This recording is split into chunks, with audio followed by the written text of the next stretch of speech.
E aí, galera? Beleza? Sejam bem-vindos ao Café com Leite Nerd. A marca registrada The Guts é a sua espada, e esse objeto tem um significado muito simbólico para o personagem e a obra Berserk de forma geral. A relação de Guts com sua espada é trabalhada durante toda a obra de Berserk, nesses quase 400 capítulos de produção. Mas você sabe o porquê de a espada The Guts ser tão importante para ele? Você sabe como tudo isso começou? Nesse vídeo aqui eu vou explicar e talvez você possa se surpreender. Pega a sua xícara de café com leite e bora pro vídeo. Muito bem. Podem ir para casa tomar café com leite. E não interfiram na luta.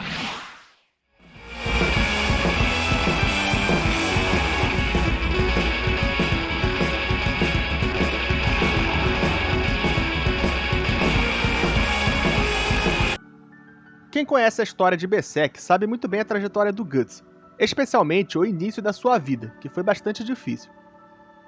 Guts nasceu de um cadáver. Ele foi encontrado por um bando de mercenários e adotado pela mulher do líder do bando, uma mulher chamada Shizu, e o chefe do bando se chamava Gambino.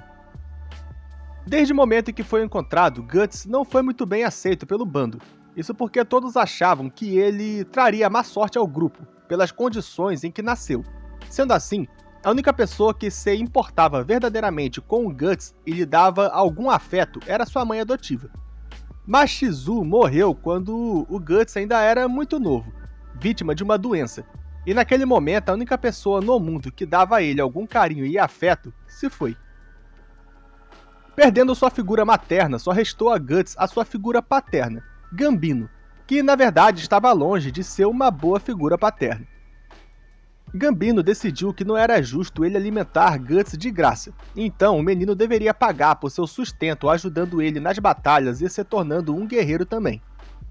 Gambino desprezava Guts, e por isso o tratamento que ele dava ao menino era extremamente duro. Porém, por não ter nenhuma figura em sua vida que lhe desse o mínimo de afeto, Guts idolatrava Gambino, e apesar do péssimo tratamento que recebia, o menino estimava muito seu pseudo-pai. E então a paixão de Guts pela espada começa aí. Lutar com uma espada foi a única coisa que seu pai lhe ensinou. Os momentos em que Guts brandia sua espada eram os momentos em que ele tinha a atenção de Gambino. E a imagem que ele tem de Gambino é sempre de um homem forte e orgulhoso, com sua espada na mão. Certa vez, durante uma ocasião em que ele foi feito prisioneiro e forçado a lutar com uma espada cega contra um filho de um nobre que estava vestido uma armadura bem resistente, foi dos ensinamentos de Gambino que Guts se lembrou para vencer aquela luta, e em seus pensamentos Gambino está sempre pleno, com uma grande pose de superioridade. Essas cenas servem para reforçar a memória afetiva que Guts tem de seu pai, que surgiram através da espada. Voltando para a infância dele, certa vez, em um dos treinamentos recorrentes, Gambino quebra o nariz de Guts com um golpe, mas um tempo depois ele traz uma pomada ao menino.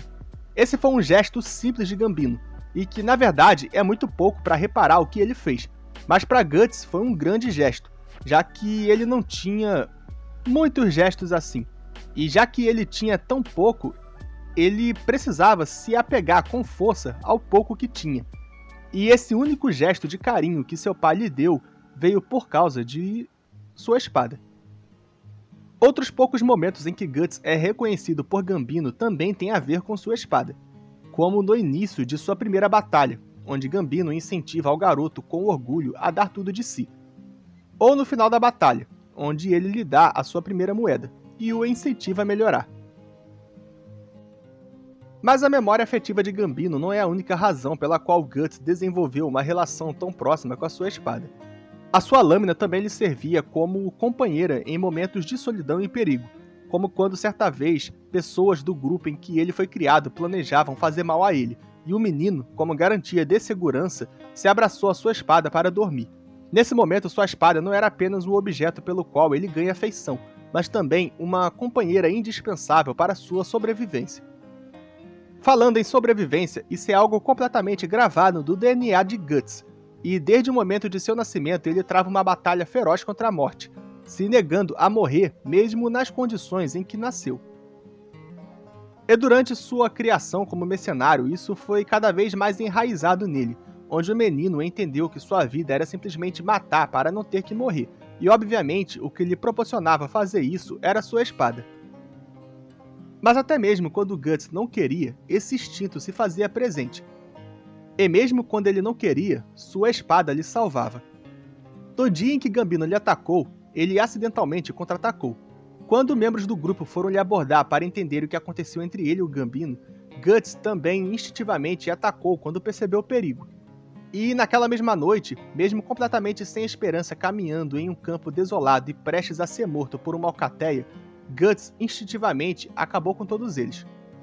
Através de sua espada, ele expressava, de forma consciente ou não, a sua principal vocação dada pelo seu destino: sobreviver. Enquanto crescia, mesmo ainda não tendo encontrado respostas fundamentais sobre si mesmo, como seu lugar no mundo e o rumo de sua vida, Guts tinha certeza somente de uma coisa: sua espada. E essa espada era o que ele poderia dar em troca para as pessoas, era o que ele tinha a oferecer de melhor. Por exemplo, no momento em que ele estava no ápice de sua relação com Griffith, foi sua espada que ele jurou ao líder dos Falcões. Mas depois de sua desilusão com Griffith, Guts decidiu que ele brandiria sua espada por si mesmo e travaria seu caminho através dela. Durante suas reflexões em seu ano de jornada após abandonar os Falcões, Guts decidiu que ele e sua espada são como um só. Todas as suas memórias, não conectadas a essa espada, não fazem sentido. É com sua espada que ele gera as faíscas, os momentos de sua vida dos quais vale a pena se lembrar. A essência de Guts é a de um guerreiro, um lutador que luta pela sobrevivência. E ele faz isso através de sua espada. É como se ele tivesse nascido para ela. De fato, isso faz sentido. Foi através de sua espada que Guts teve um mínimo de conexão com Gambino. Foi através dela que ele sobreviveu dia após dia em sua dura vida no campo de batalha. Foi através dela que ele conheceu o bando do Falcão e viveu tantos momentos de glória junto aos seus amigos. Foi através dela que ele travou sua luta contra o destino. E foi através dela que ele travou todas as batalhas para proteger aqueles que ele ama, especialmente Casca. Mas recentemente ele teve a maior desilusão de sua vida, quando essa mesma espada em que ele sempre acreditou não serviu para ele no momento mais importante de sua vida.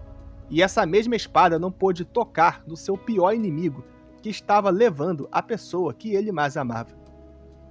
E é por isso que nesse capítulo 370, Guts está literalmente quebrado, porque a sua essência se quebrou. Bem, galera, eu acho que com tudo que eu falei aqui já deu para entender toda a importância e simbolismo da espada para o Guts e para a obra de Berserk. E eu acho que deu principalmente para compreender o que rolou no capítulo 370. E por que o Guts pensou em tudo aquilo com tanta descrença e tristeza. Esse era um vídeo que eu já queria trazer há bastante tempo aqui no canal, mas depois do capítulo 370 eu achei que era o momento mais propício. A verdade é que na obra de Berserk há várias e várias alusões à espada de Guts, e se eu fosse comentar isoladamente cada um desses momentos eu ficaria horas aqui. Então eu tentei resumir toda essa temática que a obra nos traz, pensando nos momentos chaves, os que eu considero mais importantes. Bem, esse vídeo vai ficando por aqui. Até a próxima, galera!